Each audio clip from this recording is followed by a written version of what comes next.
It was more about people talking about poly market. Even President Trump at the time called it polypole.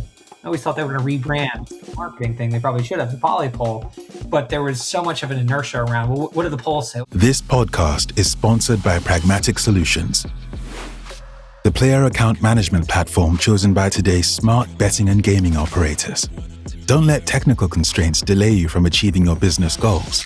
Expand your business, boost your margins, and dominate the market in any leading regulated jurisdiction with our powerful, flexible, and secure iGaming platform. Enjoy its extensive marketing tools, compliance protection, real-time data, and a wide portfolio of over 1,000 industry providers. It's time to upgrade your technology. Let Pragmatic Solutions show you the modern approach. Visit pragmatic.solutions and join the smart thinkers. This podcast is brought to you by Pragmatic Play, a leading game developer providing player favorites to the most successful brands across the industry. With an award-winning multi-product portfolio of slots, live casino, bingo, virtual sports, and more, Pragmatic Play is powering up new possibilities of play through one single API. Visit pragmaticplay.com and discover your favorite every time.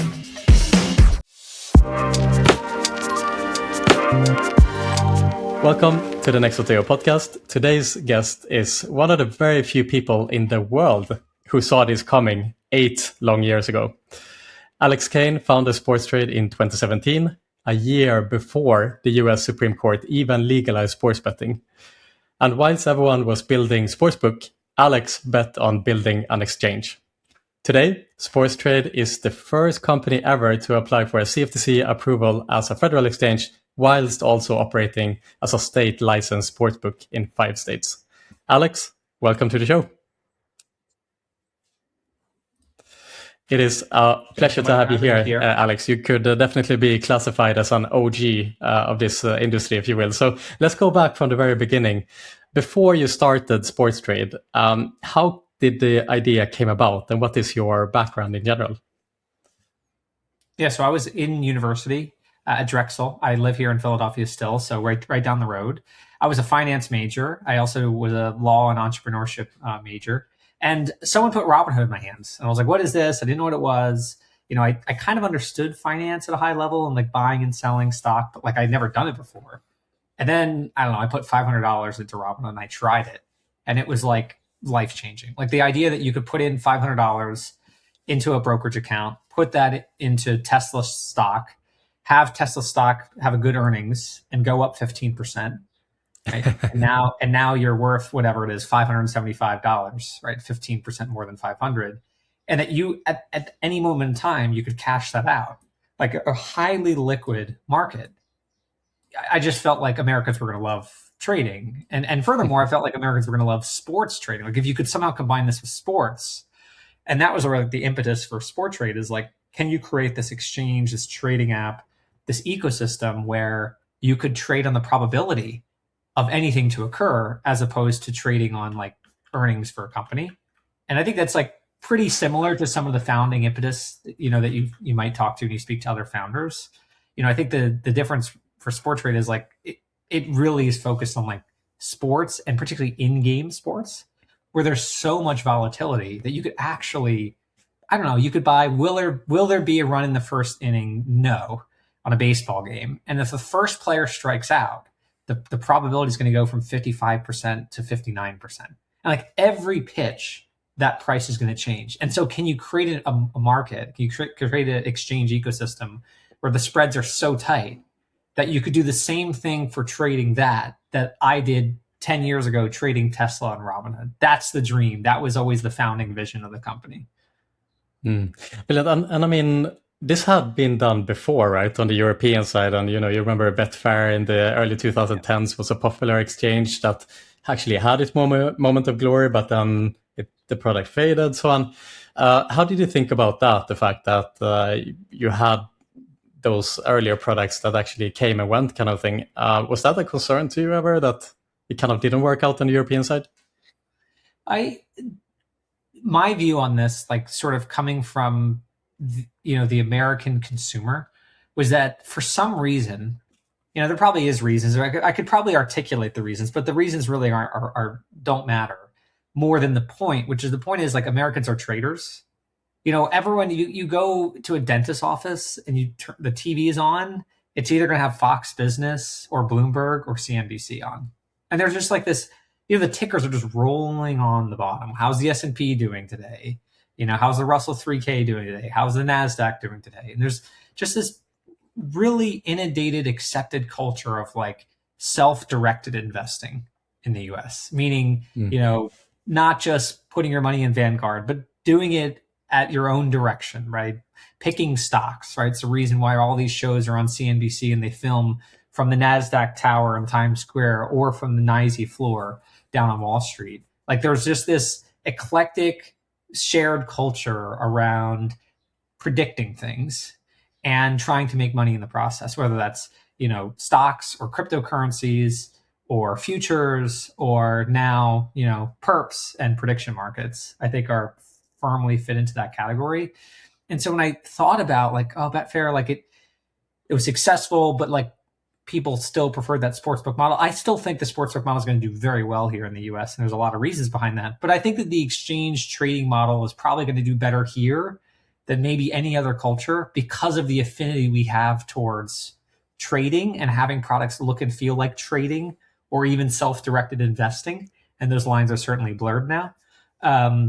That's not to mention all of the infrastructural reasons why, in the UK, they don't really allow brokers to commingle like investment versus prediction, wallets. And now you see companies like Robinhood and Coinbase and no doubt countless others coming into this industry where, they can use sports and event contracts as a customer acquisition tool to get a 22-year-old to ultimately have their net worth there 40 years later. And that's going to create so much more volume. So much more volume than it would, in the UK. Yeah, and it's such an interesting perspective from, say, the world of trading that is looking at what the prediction markets can become, rather than when you look at kind of the legacy professional gambling industry, who is simply viewing this product as an alternative to sports betting. And particularly, as you point out here in Europe, this is what the professionals are seeing, and making quick judgments over when they look at the prediction markets boom in the US. But it's obviously a very simplified way of looking at that industry. But we're going to talk about that a little bit more later on, the kind of purpose, where this product is heading, what isn't meeting the eye currently, and so on. But I just wanted to go back a bit more to kind of the early years as well as Sporttrade. So you found Sporttrade in 2017, a year before PASPA is repealed and sport betting is even legal in the United States. Talk a little bit more about the early years. You're a young founder, obviously, you're trying to break through with this product. Talk a little bit about the trials and tribulations of building Sporttrade in the 2010s. Yeah, I mean, a lot of ups and downs. I would say like a lot of ups and downs is the easiest way to say it. If you're a young entrepreneur and you're kind of listening to this, let this be proof that you really don't need to know what the heck you're doing in order to try and raise capital and try to raise, put a team together and try to build a great product. I think I'm like living proof of that. I didn't have any prior knowledge of really building companies. I had started something in college that was more of a project. I didn't really have any traditional experience in finance. No one in my family, raised money or had connections to, capital formation or, entrepreneurship or anything like that. What I did is I just went on, it was called Twitter at the time. Now I'm really dating myself. It's called X now, but reaching out to people that I felt were interesting, like, Captain Jack, Rufus, Spanky, a lot of folks that were in the traditional sports betting industry. And I tried to understand, like, what were their pain points? Like, how would they use an exchange? Do they think it's interesting? What would work about it? I would just like listen. And then I did the same thing on LinkedIn, and then I would start to go on podcasts, and I started to really establish myself as someone that just wanted to learn more about the industry and was very open-minded. And I'm still very open-minded. I change my view on things all the time. And sort of one thing led to another. We raised probably about $500,000 and got accepted into the Comcast Techstars accelerator in Philadelphia in 2019. And we had gotten connected to, at that point, just after late 2019, to the first like market maker on our platform who had reached out to us cold. But the way he had heard about, this person had heard about Sporttrade was like, we were on a podcast and he saw us on Twitter, and, you know, he understood us to be like thoughtful, open-minded folks. And he was like, hey, look, I have been market making for 20 years. I'm kind of interested in trying to do it for sports. And we sort of know how to build these exchanges. And like, what if we partnered up together? And that was really the founding of Sporttrade at the turn of 2020, right as COVID was starting. And we raised capital from that group, and they helped us bring in people that actually had built exchanges before. And so, you know, I didn't know how to build a real, you know, exchange, set aside one that could process, you know, 1 million messages per second and have like incredible high redundancy. I had no idea how to do that, but I got, I think, very lucky to meet the right people and then, you know, create that shared vision of like, this could be really disruptive. Brilliant, Alex. So like the classic gritty founder story, in other words. And so now we're here at, you know, 2026, and the product is taking a new life. The prediction markets term have been born, and this is now being regulated by the major prediction markets operators as a CFTC licensed product, as a financial tool rather than a sports betting tool. Where does Sporttrade fit in this picture now? So you have traditionally been licensed as a sportsbook, but what is the current state of play now for Sporttrade, and what does your future look like? Yeah, so that prediction market term is super interesting. I remember, you know, if everyone's out there and is really curious, I think there's articles I used to write on Medium. I don't know if Medium is even a platform anymore. About Sporttrade, and I called it back in 2017 a prediction market, in 2018 a prediction market, and initially called these things, like, they're now called contracts, right? Or we call them shares, but I needed a word to call the thing that you're actually buying to quantify how much you own of a thing, your potential return, and I used the term predictions, like you were buying and selling actual predictions. And at the time, we didn't know how we were going to bring the product to market. We evaluated sort of the CFTC sort of path. None of us at the company really understood US regulated online betting and gaming at all.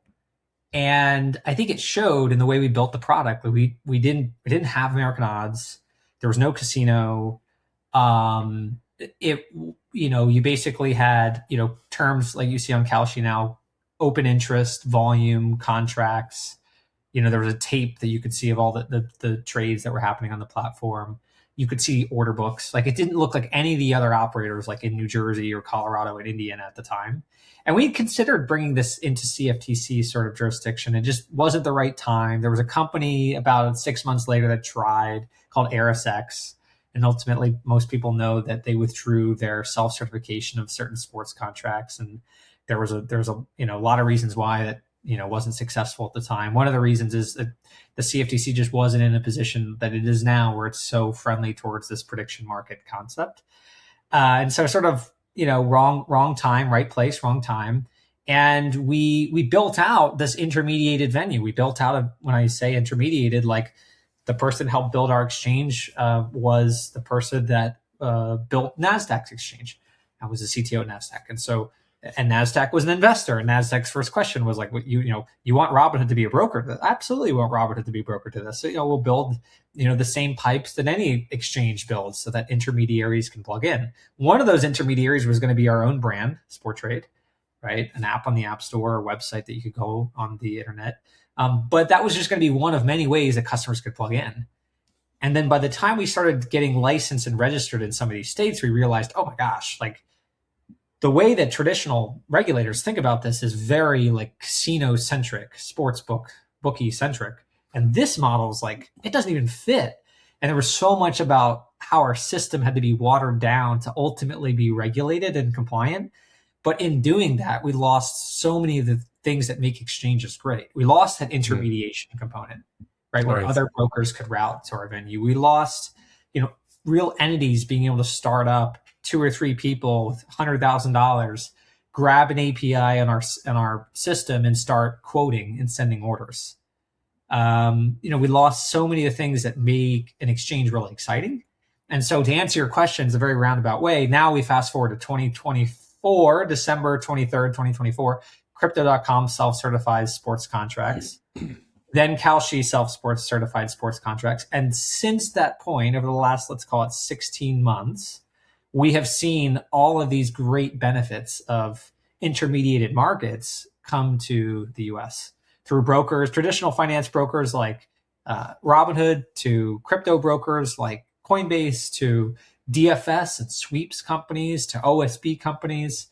And we see individuals market making, we see entities market making. We really see this full force of what we initially created under this CFTC regime, a regime we actually considered entering about 8 years ago. And so the timing was it was perfect for us to say, look, we probably want to apply for the DCM, which is the exchange, and the DCO, which is the clearing license. We already have all the technology. There's nothing really new to build. We can sort of unwater down our system. We can sort of dust everything back off. And we really have built this thing that I think is going to be really successful federally. And so now we've come to the present, right? We've applied for these licenses. We've been going back and forth with the commission, the Division of Clearing and Risk, the Division of Market Oversight on our application. And we're really excited that we've got a product that, it's always can get better and perfection is unattainable, but it really has contemplated a lot of the market microstructure and in-game sort of trading that I think some exchanges are maybe a bit more of an immigrant towards. We're a bit more of a native into. So we're really excited about what the next steps look like. Alex, talk to me a little bit about why you think this boom happened now. I understand, of course, after the election, the CFTC chair became more friendly towards regulating the prediction markets industry. But even before that, during the last election cycle, the space seemingly blew up. Why did it happen at this time? Why didn't it happen earlier in previous election cycles, for example? What was it that came together that caused this boom to happen the way it happened? Yeah, I think, I remember the first time I tried a prediction market was PredictIt back in, I want to say 2019, 2020. Trading, at that time, Hillary Clinton was trading at like 4% to be the Democratic nominee for 2020, which I thought that was really interesting. She lost in 2016. Yeah. Maybe there's some ironic parallels to now, right? Between Kamala Harris, I think she's about 8% on some of the leading prediction markets to be the Dem nominee. And I think there was a lot of inertia back in 2020. You had platforms like PredictIt, you had platforms like Augur, Gnosis, some of these blockchain-centric platforms. And the problem with Augur at the time was that they didn't figure out a way for global customers to onboard seamlessly. And I really think that Polymarket ultimately cracked that. They started, I want to say Polymarket probably started in 2019 or 2020. The 22 midterms were pretty big. And by the start of 24, I think there was enough inertia towards like, it's super easy. This, you could just get a MetaMask wallet and put some USDC in there, buy some USDC from Coinbase, and then send it over to a wallet on Polymarket. And I think that really what happened was the adoption of using the product for customers outside the US became so much easier. Polymarket was in the US for some short amount of time, then they left, but there was enough of a brand around like these truth machines. And I think what supercharged it was, I think Trump hit a high of like 68% on the day of the assassination attempt day, which is I think mid-July of 2024. And what had happened, at least in my view, is that members of that prospective administration and those on the right began to look at those truth machines as sort of keeping the media narratives in check, something that we saw in 2016, right? Like, hey, Trump has no chance. Well, Trump won. Well, wait, maybe this polls are wrong.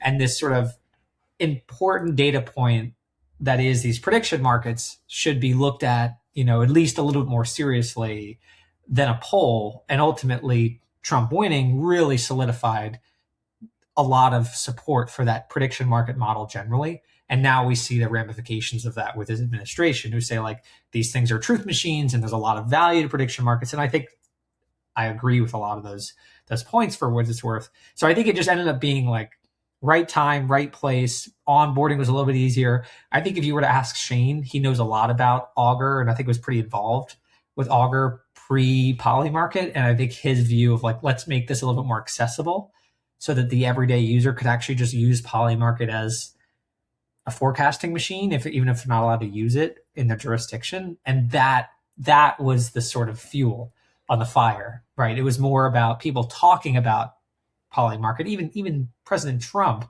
at the time called it Polypoll. I always thought they were going to rebrand the marketing thing. They probably should have, the Polypoll. But there was so much of an inertia around, well, what do the polls say? Well, the polls say 62% Kamala, or 62% of the voters in this jurisdiction. And that implies a 70% win chance. But wait a minute, her win chance on Poly market's 40%.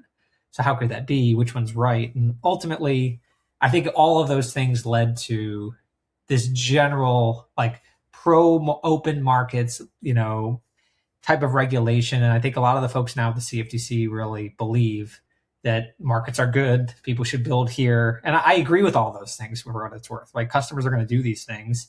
Do you want America to be the center of all this entrepreneurship and ingenuity, or do we want it to go offshore? And all of that culminates in December 23rd, 2024, Crypto.com saying we're going to do sports. There's obviously a lot of legal fights now, but we stand on the side of it is a very different product. It does bring in a very different customer. Customers clearly love the product, right? There has to be some avenue to regulate it, and the CFTC has a very good starting point in terms of what's in the CEA and what's in Part 39 and Part 40 for the regulations. So, yeah, I think that's kind of how that all rolled out. Yeah, let's talk about the impossible debate whether prediction markets is gambling or whether it is a financial tool. So on the one hand, you have those that are saying if it walks like a duck, if it quacks like a duck, it is a duck. I am looking at a sports betting product here, essentially. Whereas the other side is saying what you point out that, the wisdom of the crowds, this is the best possible tool for forecasting, which then leads to some really interesting use cases that actually are relevant to a lot of businesses, hedging tools and news forecasting of future events and so on and so forth. Where do you sit on this debate? What's your thought here? This is obviously a massive debate right now, a kind of a life and death question for the American Gaming Association, certainly. And it sits at the center of whether this industry is going to have a future or not. What's your thoughts, Alex? Yeah, I had a wonderful opportunity to do a panel recently that included the commissioner of the Nevada Gaming Control Board, Commissioner Dreitzer. And you could probably imagine where Commissioner Dreitzer sits on this. I think he's a very principled person. Seems like a great guy, very smart. And the point I raised in this panel, and there's probably a lot of listeners out there, like, probably a little bit more pro prediction market, but then sit there and go, how could a prediction market CEO say that this is not gambling? Like, why aren't they saying something that appears obvious to me, the listener? And the way I'd like to answer your question is like, I'd like to address it from the perspective of, what happens if you answer a seemingly innocuous question, right? And saying, well, yes, it is, it's speculation. You're risking money to win money. If you want to call that gambling or speculation or betting, fine. The moment that happens, many of those that are designing the question to appear innocuous and to appear obvious and to make it sound like those CEOs and those that sort of have a long answer look bad to the general public, is that it's designed to create a trap door, such that as soon as you say it's gambling or it's betting, now it's not subject to the CFTC. Now it's subject to the states. It means, for all intents and purposes, eviscerating the prediction market model completely off the face of the planet with regards to the U.S. Meaning, if you want to say that it is betting, the designers of that question are asking it in such a way such that if you answer yes, they can go and use that in a court case to ultimately shut you down. And when I say shut you down, it means that states reclaim sort of the jurisdiction of this product, even though it is not what the states originally envisioned when they all passed their online sports betting bills. And Sporttrade's tried that, right? The reason why I care so much about this question is like Sporttrade actually did try and go get licensed in all these states. It's impossible. It's too costly. It's not built for entrepreneurs in mind. It would cost hundreds of millions of dollars.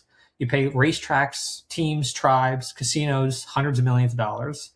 You can't have an international exchange. You can't have intermediation. You can't have an API. You can't have entities trading. Like, you literally eviscerate the entire model.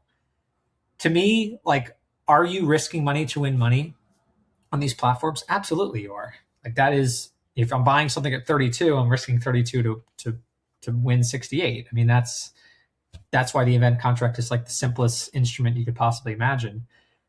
But I sort of push back on this, like, I always want to ask, like, who's asking the question? What are they trying to get out of it? Because for many, it's like this bait and switch little trick to say, oh, wait, you just said it was gambling. Oh, so that means it's subject to all these state rules, which we have designed to effectively eliminate your model. It's like, well, wait a minute. Then no, it isn't gambling. If that's the result of that. And I think you pointed at that, why it's so life and death. But I wanted to provide that context for your audience, because I think many probably think, well, why can't they just answer this question? Like, this just seems like such an easy one. It's because the people that are designing the question are very often trying to achieve a certain result, which is, well, wait a minute, if it's purely betting, then it shouldn't fall under the definition of a swap or under CFTC's exclusive jurisdiction. And thus, what happens, the model gets completely erased.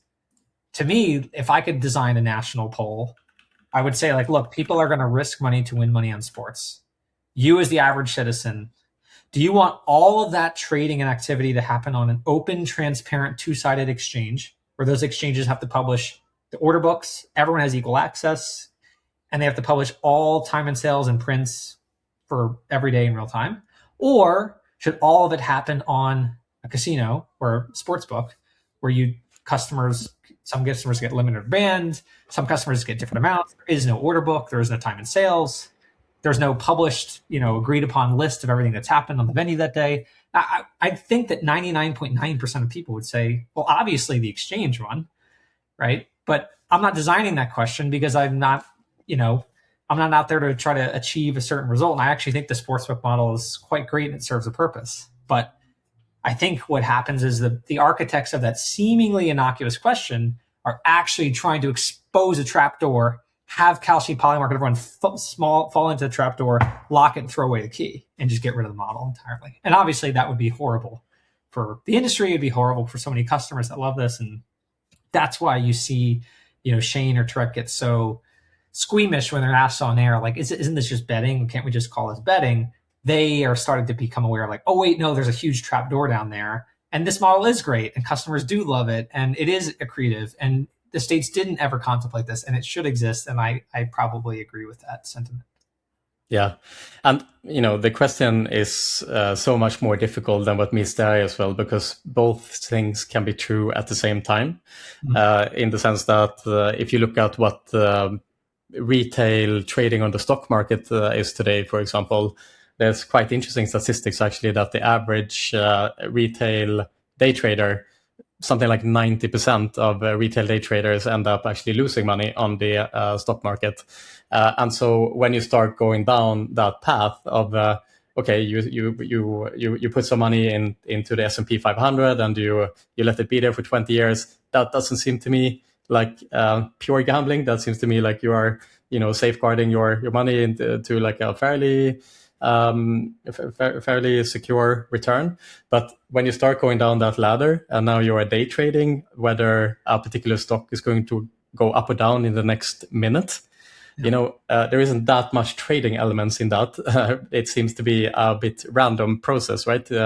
People think that they can kind of pick up patterns in graphs and stuff like that, but really and truly it is very much more on the gambling side, let's say. But like, as a regulator, where do you draw that line? Both things can be true at the same time. You can be trading, quote unquote, because you are making informed decisions, but at the same time there is a bigger or smaller element of chance included in that decision as well, right? And that's why it's not a black and white question. It's a question of nuance and subjectivity in that regard. So I'm also curious, like on that note, another interesting kind of difference here is in the prediction market space. I follow a lot of the online forums. I go on Reddit /Polymarket, Reddit /Kalshi, and the prediction markets forums there.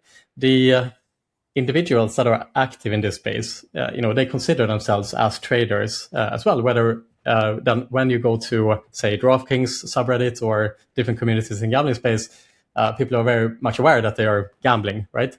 Yep. How do you think that psychology plays out in terms of the potential total addressable market in this space? Being a trader is perhaps something that people would want to label themselves as more than labeling themselves as a gambler. Does that play a part, do you think, in the psychology of how big this market could be? Yeah, I think it could. I've met a lot of folks that love I have met a few folks, I will say, that love day trading, that probably won't, at least for the time being, like entertain sports, trading sports on these venues, because I think they realize like I might not have an edge in that, or the house is always going to win, and there's that sort of there's a little bit of that reputation that might come with like, oh, I see it's sports and it's on an exchange, but like maybe I shouldn't do this. And I think responsible adults can make that decision. But to your point, I think there are a lot of folks that view this as, hey, like I like baseball. I feel like I might have an edge in baseball. I want to try it on these platforms. What I think is the most reputable thing about particularly sports event contracts is that the model is an exchange model, meaning it's not a house model. Right? It's not DraftKings, FanDuel, Fanatics, MGM, 365, Hard Rock. In the house model, everything the customer loses, the house wins. And so it creates this model where the house has gotten, and we've seen this over the last 7 years in U.S. online sports betting state monthly revenue reports, is that they're giving away a higher and higher percentage of what the customer is losing on a per bet basis in order to induce more betting. And now, if you open up DraftKings 8 years ago, you would see, maybe you'd see a banner ad of like, now we have, live baseball markets, or now introducing micro markets for football. Maybe you would see a deposit match. If you open up those platforms now, any one of those platforms, you won't see any single thing on your screen that isn't a promotion, bad beat insurance, profit boost, deposit match, any sort of promotion, because the model of being the house affords you that budget to be very what's called generous, right? Peter Jackson, I think, coined the term consumer generosity, to be very generous with promotions. And to me, if you take it to its extreme, and I'm not particularly saying this, but one could take it to its extreme and say, well, wait a minute, if we get so liberal with the use of these promotions in order to induce customers to bet more, aren't we starting to get customers to bet? Aren't we almost tricking them in a way to bet when probably that person shouldn't be betting in the first place? Like a great example is, I don't know which sportsbook it was, but the Mets earlier this year lost like their 12th straight game. And they're supposed to be a really good team. They're one of the best payrolls in baseball. And one of the sports books decided to pay out all of the losing Mets bets on that 12th loss as winners. And if you look at the comments on X or on social media, there were a lot of folks saying, oh my gosh, I'm so glad I played this bet with whatever sportsbook it was. I'm going to bet the bets again tomorrow. Thinking, well, if they lost, I'm going to get my money back. And that, you can see how the marketing is so effective. It actually gets people to place a bet when in reality, they're doing it for a different reason. They're doing it for the injury insurance. They're doing it because if I lose, I might still win. They might doing it for the bad beat insurance or the profit boost. And when you juxtapose that against the prediction market, where it's not the house, the money you lose when you trade, if you lose, isn't going to the house. It's going to another counterparty. Means that same budget to incentivize you to trade is not there. which means when you open up Polymarket or Kalshi or even Sporttrade, you don't see anything that resembles a sportsbook. And that is the sort of structural economic reason why. And the reason I'm positioning all of this in this way to you is that it actually introduces a lot more responsible way of interacting with these products. Customers on Polymarket aren't buying the Mets because they're getting a boost, because there's a promo, because they're not betting it because for every 10 people that bet it moves the line. These are all promos you see at sportsbooks. They're making a trade. They understand what their max loss is. They understand what their max gain is. There is no incentive for them to do it. And to me, at scale, that is going to introduce a far more responsible version of speculating, trading, betting on, whatever you want to call it, sports in the US for the types of customers that product is attractive to. And that's something that makes me very happy inside, that it is not a model that someone's going to figure out a way to effectively replicate a sportsbook's economics. And you're going to start to see the types of deposit matches you saw 6-7 years ago. Sports Illustrated offering $7,500 deposit bonus. Caesars in New York offering a $3,000 deposit bonus.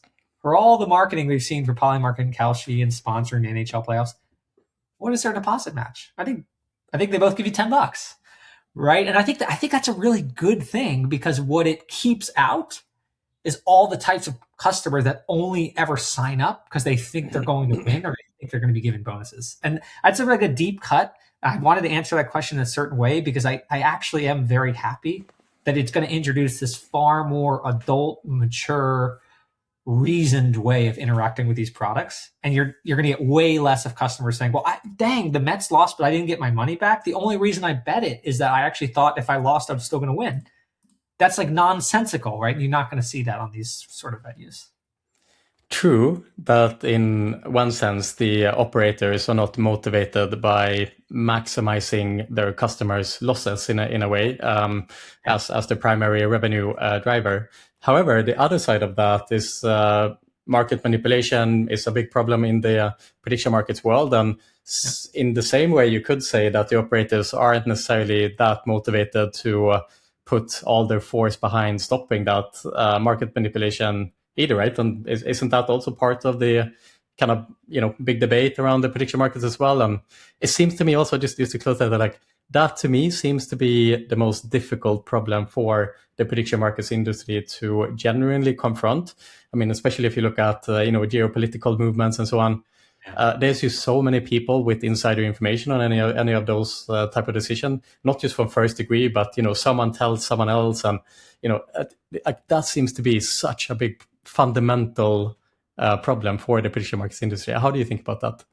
Yeah, I totally agree with that, and I think Sporttrade sits in a privileged perspective in a sense, and that sense is like we are. And we might get into this in a bit, but we're not really ever going to be like a massive direct-to-consumer brand. In order to be a massive direct-to-consumer brand, like the big winning brands are already out there. It's DraftKings, it's FanDuel, it's Fanatics, it's Coinbase, Kalshi, it's Polymarket, it's Robinhood. Those are the big brands, right? And they're going to have to expand their offerings to offer all sorts. Even Kalshi and Polymarket are doing this now with perpetual futures. That's just the start of ultimately what will be introducing options trading and stock trading and all these other things. And because those are B2C companies, because they have to try to acquire users, they have to list those markets that generate all that interest, even though those markets are rife with the exact issues that you just spelled out, right? If someone already knows the answer, if a group of people could already know the answer, if a group of people or even the person referenced in the contract can actually, like in the mentioned market, can actually result the contract themselves, I personally see a huge problem with all those sort of products. And the CFTC has a core principle, I believe it's core principle 3, which sort of suggests that exchanges really can't list contracts that they feel are, manipulable, like can be manipulated or readily, easily manipulatable. Like it's not something you should list. And I think that's a really unfortunate gray area. I think a lot of the things that gather like the national interest, there's a conflation between Polymarket's like global brand and their US brand, and like their US brand can't list those things. And there's this like battle happening between Kalshi and Polymarket where, you know, it's almost like Kalshi is being pulled down by Polymarket listing these salacious contracts over, you know, globally. But I think the general point you make still stands. Like, and you can make that point about contracts listed on Kalshi. Like, what will Condoleezza Rice say today? Like that just like seems to me really, really tough to police, but most importantly, really tough to win in the court of public opinion, where Americans are going to be making choices this midterm election, the next presidential election. And as we have seen in 2024, those choices are going to have impacts on how the administration regulates this industry. And I think winning in the court of public opinion is very important. I think there are so many great things about exchanges that offer so many great, you know, opportunities and products to consumers. I think that these easily manipulated contracts detract from that. And I hope as the market begins to mature that we start to see a lot less of that. But unfortunately, because so many of these brands are in a knife fight for customer acquisition and for attention, they have to list those things, because if one doesn't and one does, you're sort of yielding all of that sort of benefit to one company. So that's the unfortunate reality behind those products to me. Interesting. So let's talk a little bit more about the future of the industry itself. So just to set the tone, again, Kalshi just closed a capital raise at a $22 billion valuation. That in comparison to Flutter's market cap, I think is hovering around 17 or 18 billion, something like that. Flutter obviously being the biggest online gambling company in the world, operating for 20 years with customers in 100 countries and highly profitable. So currently, Kalshi is something like 90% of the turnover is derived from sports. So if you look at Kalshi at face value today, you can quite easily make the argument that this is just alternative to sport betting, right? Which is what people are saying. But that cannot possibly be what is driving the valuation up to $22 billion right now. So I have two questions for you. Number one, is this bubble-like behavior in terms of valuations that are exploding at the moment? And number two, when we zoom out a couple of years from now, what do you expect from this industry? What is this? What is the promise? Why are A16Z? Why are Sequoia? Why are some of the biggest investment banks and venture capitalists in the world jumping on board this bandwagon right now? Yeah, I think it is a bit of a bubble. I think that's very fair to say. Like, that's how capitalist economies work. There's sort of ebbs and flows. There's booms and busts. Like, it's just, we saw it in 2020, 2021 coming out of COVID. Like, valuations were really rich. And ultimately, public markets always lead the private markets because, you know, it's easy to sort of delay the inevitable as a private company. Public companies, you have to look at that truth in the face every day between 9:30 and 4 p.m. When the public stock market's open on weekdays. Now it's going to be open 24/7. But I think that 24/7 comment leads to my, well, why would A16Z do this? Why would Sequoia do this? I think there generally is this move towards more liberalization of self-directed investing in the US, and probably some residual impacts on that in other countries as well. And so if I'm Kalshi, I'm saying, look, I'm going to expand into these other retail trading products, right? I'm going to get a FINRA regulated broker dealer. I'm going to, you know, compete for that business. I'm going to introduce all these other products to my customers, right? Right now it's prediction markets. Sports makes up a large percentage of that. But in order to sort of insulate that risk, maybe you're saying, well, I'm going to introduce all these other trading products. Is there an institutional aspect? I think that remains to be seen. I think there's a lot of folks that believe there could be a lot of institutional activity in these sort of swaps traded over an exchange. There's a lot of institutional activity right now with swaps executed what are called bilaterally, without an exchange, without a clearing partner. If anyone's seen The Big Short, right, a credit default swap, right, that's, you know, a bilaterally executed swap, and you don't really need an exchange or a swap execution facility or a clearinghouse to do that, right? You can be, you know, what's called a swap dealer. You can get a registered license from the NFA and CFTC, and you can do that. SIG, I think, is a swap dealer. Jump's a swap dealer. So I think there's there's some pros and cons towards that valuation. I think the pros are there is this liberalization. It's going to be here for some time. If customers love trading event contracts, particularly sports event contracts, I think there's going to be a subset of those customers that love perps, perpetual futures. Very simple futures contract, up, down. Yeah, explain perps for the audience who might not understand the financial terms. Yeah, perps short for perpetual future. And traditionally, like if you go on Robinhood or Fidelity or TD Ameritrade, Morgan Stanley, and you look at, you can buy futures for WTI Brent crude, or you can buy a Bitcoin future. And the great thing about futures is you can go long or short because you're not actually owning the underlying asset. You're sort of making a bet, right? It's a derivative on top of that underlying asset. So you could say, I'm going to go long Bitcoin from 80,000, or I'm going to go short Bitcoin from 80,000. And your profit or loss is pretty simple. It's the amount of contracts that you buy times the price difference. So if you made $100 of price difference and you had one contract, you made $100. Very simple. The problem, I think, for retail is that futures contracts have expiration dates. So when you go on Robinhood and you look at WTI Brent crude, they say, well, which one do you want to look at? Do you want to look at May, June, July, August? What a perpetual future does is it removes that construct of having a defined expiration to the contract. And that allows the retail user, it affords a little bit of ease to say, well, I don't know when I'm going to be right by. I just generally want to short Bitcoin. I think it's really overbought at 81,000, I think what it is right now. Buying, going on and, entering into a perpetual futures contract and just going short just says, okay, I'm going to go short. The brokerage might withhold a certain amount of capital from me, but I don't have to be right in any certain period of time as long as I keep my account funded. And where it gets really interesting with these perpetual futures is you have leverage. So you could say, I want 10-to-1 leverage. So instead of every $100 movement in Bitcoin, I want to make or lose 100 on my perp contract. With 10x leverage, every $100 movement, I can win or lose $1,000.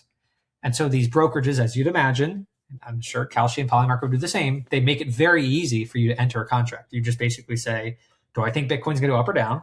It's at 81,000. I think it's going to go down. Great. How much leverage do you want? 1x, 3x, 5x, 10x? Okay, I want 5x leverage. Great. And how much are you willing to lose? What's the max you're willing to lose? The max I'm willing to lose is $2,000. That's what the UI is going to feel like. That will reverse engineer into, selling Bitcoin perp at 81,000 at 5x leverage with a stop loss at a certain amount. And I think that that's going to be a very, very popular product. And so more generally, I think there's a belief between those bigger institutional, like venture capital funds that if customers love event contracts, there's just so much room to grow in all these other self-directed zero-sum trading products. And I think that will buoy, the valuation for some period of time. Obviously, there's a lot of cons to that. Sports is a big one. Whether this prediction market model is going to be able to be brought to other countries. I think other countries aren't as open-minded and progressive in terms of rationalizing this construct as a financial product, and thus want to sort of keep it regulated as gambling, which is really difficult because you don't get the intermediation, you don't get all the other great benefits that you have with the US CFTC construct. So I think there's definitely some pros and some cons. If you're I've seen some of the valuations, and it's for companies that are doing maybe just sports, a $2 billion valuation, let's say, just picking a number, just seems really high when you basically say, well, come on, that the stock price is supposed to represent the present value, the future cash flows. And even if this is allowed long-term, how is this brand going to compete against Robinhood, Coinbase, Kalshi, Polymarket, DraftKings, FanDuel, Fanatics, Sleeper, Fliff, Hard Rock, Underdog? It's really, really, really, really competitive. Yeah, I agree with you on that, especially when it comes to you're fighting not just against these massive brands, but in a sense as well, it seems to be a war for liquidity, right? The more liquidity that you have, the deeper contracts, the bigger variety of contracts you can offer, and for customers, they would probably want to trade on the platform that has that deep pool of various contracts, as we talked about before as well. There is another maybe interesting point that you mentioned in the prep call that I've been thinking a lot about recently, which is maybe the prediction markets product can also act as like a top of funnel product for many of the bigger brands. Like you talked about, kind of Robinhood acquiring the customer as a prediction market customer, but then kind of cross-selling the customer into more profitable areas of their product, or similar could be true for the DraftKings into a different type of product, and then of course down to the kind of gambling and ultimately the casino product, which is the most profitable product in the world of casino. Talk more about that as well, because maybe that in its own right as well would kind of allude to who the winners are going to be in the future when you think about the competitive landscape right now. Yeah, I'm a big proponent of this. I think it's all about scale and size in this sort of the way our capitalistic system works. Like there's a certain amount of fixed costs that, think of a regional online sports book that operates in 25 states, and think about Robinhood, right? And like think about both presumably pay the same amount to onboard a customer. Like there's KYC, there's a percentage of that deposit that you pay as a payments cost. Obviously, the more of those transactions you can process, you probably bulk cut your rate down, which is yet another sort of indicator that scale is going to win. But assume for the purpose of this example that those costs are the exact same. If you're able to offer just sportsbook or just sportsbook and online casino, there's a certain like lifetime value of that customer. If you're able to offer, alongside these event contracts, stock trading, crypto trading, futures trading, credit card, savings, 401k, Roth IRA, managed accounts, joint accounts, I don't know if I mentioned credit and debit cards, you could sort of say, well, wait a minute, the same customer is worth $7,000, right? So if I have a fixed cost of $100 to onboard the customer and maybe $600 to acquire the customer and maybe another $1,000 over the next 5 years to retain the customer, well, the more I can make that customer worth in the next 10 years, the more propensity I might have to pay to acquire and retain those customers. And so it simply becomes a scale game where these CEOs just have to look at like, well, what's the lifetime of my customer if I add this product, if I add that product, if I add that product? Because my fixed costs kind of stay the same, my lifetime value goes up. And when my lifetime value goes up from a game theory perspective, it might be worth it for me to double my marketing spend, introduce a 25% increase to my customer acquisition costs, which might just drown out the next 2 or 3 folks that are teetering in terms of competitors that are going to try to compete with me. And there's so many levers that it's just all going to be about scale. There's so many of these levers that these big brands like a Coinbase might have to say, you know what, I'm willing to just charge 0 commissions on event contracts, because other competitors might rely on those revenues in order to, gap the messy middle for where they are in a corporate trajectory perspective. And I don't need to do that. And so what is that going to do? My CAC's going to stay the same. My LTV is going to go from, $2,500 on this customer lifetime from event contracts to maybe $1,500 because I'm going to do it for some period of time. But that's okay because I have all these other products. I'm not going from, $1,000 of LTV to 0. I'm going from maybe $3,500 of LTV to $2,500 of LTV. Well, I'm willing to do that and sink our heads underwater collectively at the swimming pool, because I think the other people that are holding my hands, my competitors, they're going to tap out before I will. It's this great game of scale. It's like the classic supermarket example. Like a supermarket, like the more it can sell and the more branches it has, the less everything costs and the more it's able to sort of squeeze out on a per transaction basis. And that's something really exciting as like a student of the industry and someone that's really excited about it. That's where I think you're going to start to see these products where these sports trades are going to cost 0 for the vast majority of Americans, because it's going to be so competitive for brokers to say, I'm willing to make nothing on this because I have all these other products. And you have an underdog that's in really good shape, or a FanDuel or DraftKings or a Sleeper or Robinhood. But you're going to have so many, like imagine if Sporttrade tried to make it as directly only a B2C company, we would tap out immediately, because we'd say, well, wait a minute, these CACs are flying through the roof. I can't bid on any of these keywords. The initial onboarding bonuses are immense. Robinhood offers you, like, depending on the day, 2, 3, 4% of what you want to transfer over. They just give you as a direct match. That's like insane. It's going to be really, really hard to compete with that. But I think one of the outputs of that is going to be super interesting from a consumer perspective is that the cost of these products is going to be close to zero, which is sort of the dream. This is where you want to end up. This is like one of the founding visions of the company is like, if you could bring so much liquidity into an ecosystem, like you could literally buy a contract for the Sixers and then sell it immediately like you do for stocks and like really not pay anything.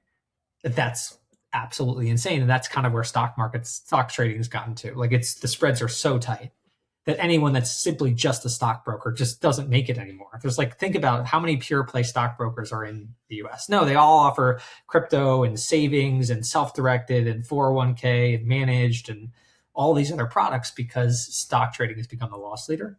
But now, as from a consumer perspective, like it is absolutely wild to see that the markets for IBM is trading 138 bid, 138.02 offer. I could bid 138.01. I get filled. I get midpoint liquidity. I pay absolutely zero fees. Like I literally just paid zero.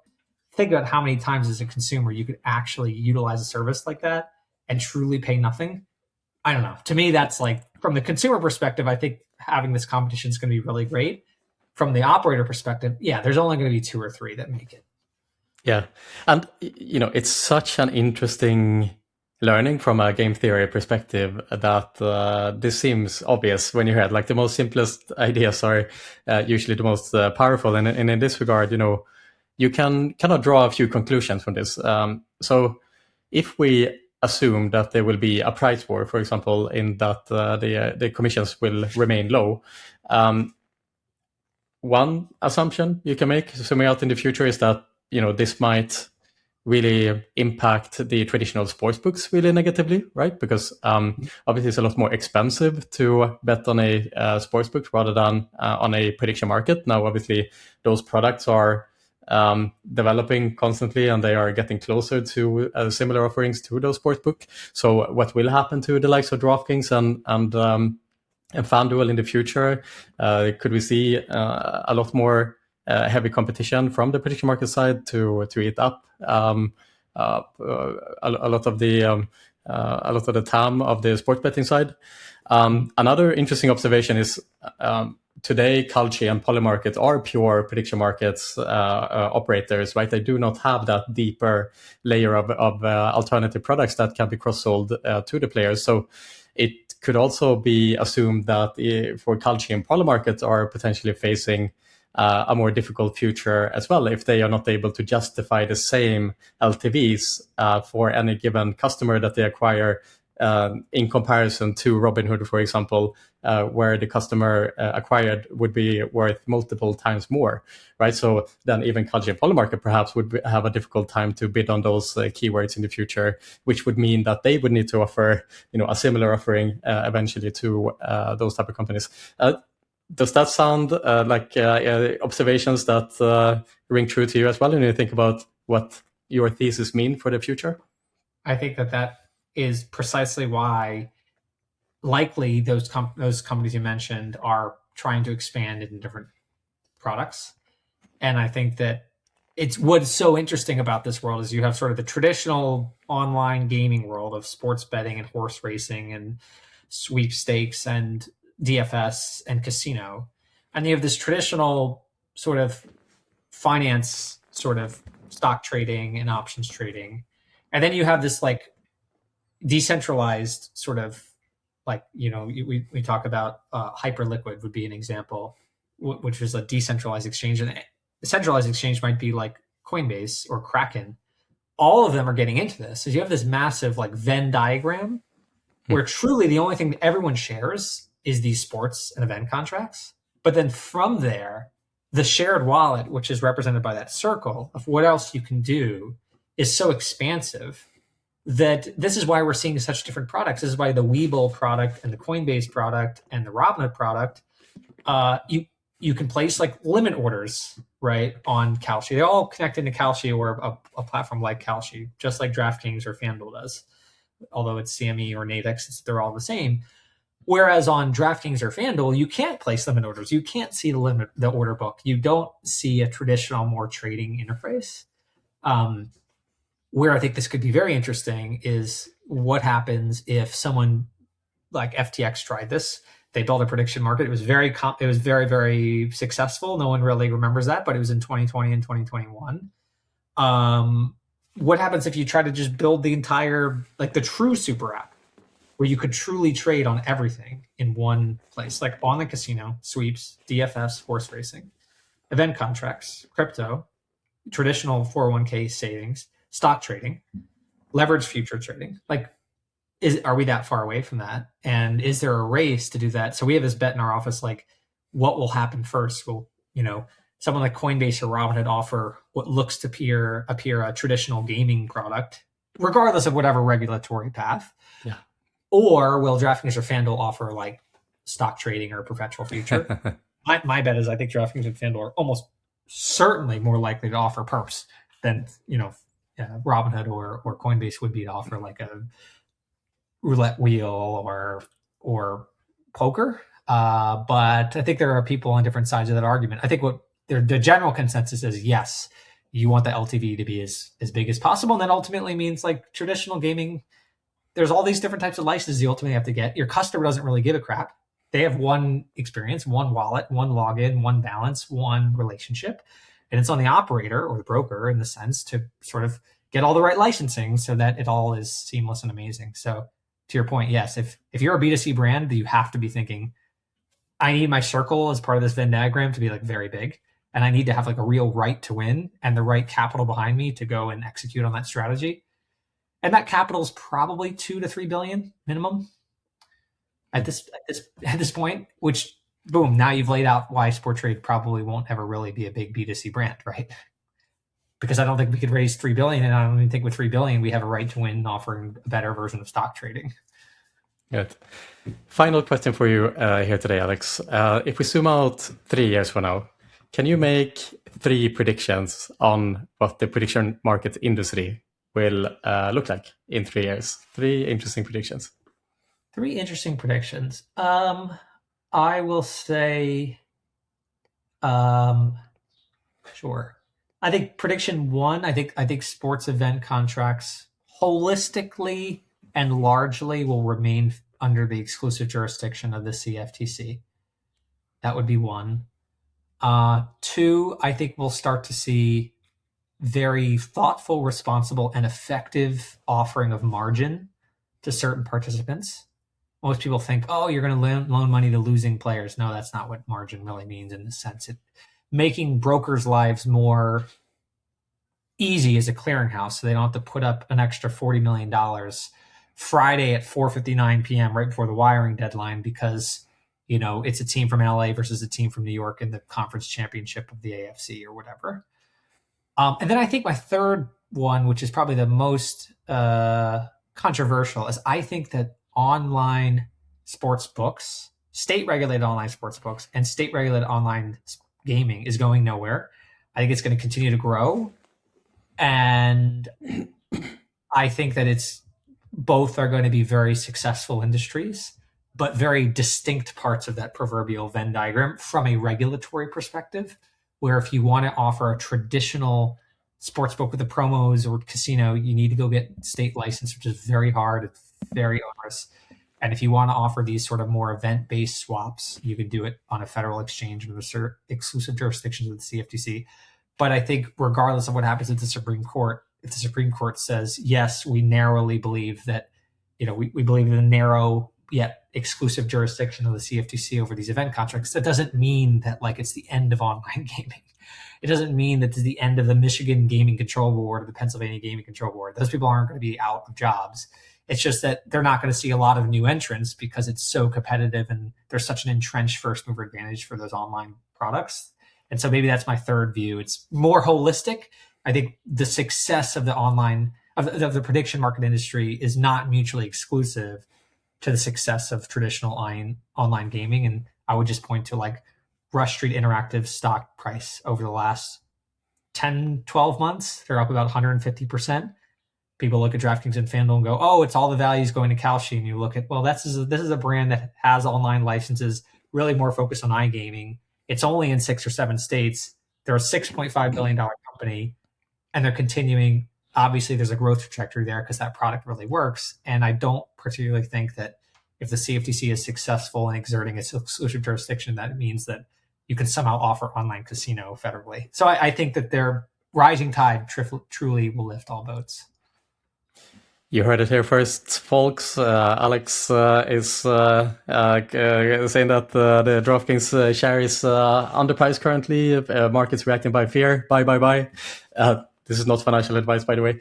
Thank you so much, Alex. It's been really interesting to hear the thoughts on this space. You're obviously one of the OGs in the space, and everyone is wondering what's going to come next in this fascinating space. So thank you so much for sharing your thoughts with us today. Thank you, and congratulations on the launch of Next Predict. Looking forward to participating in New York. Yes, and thank you for being one of the first speakers coming aboard, Alex. Really appreciate that. Thank you. All right, thank you so much.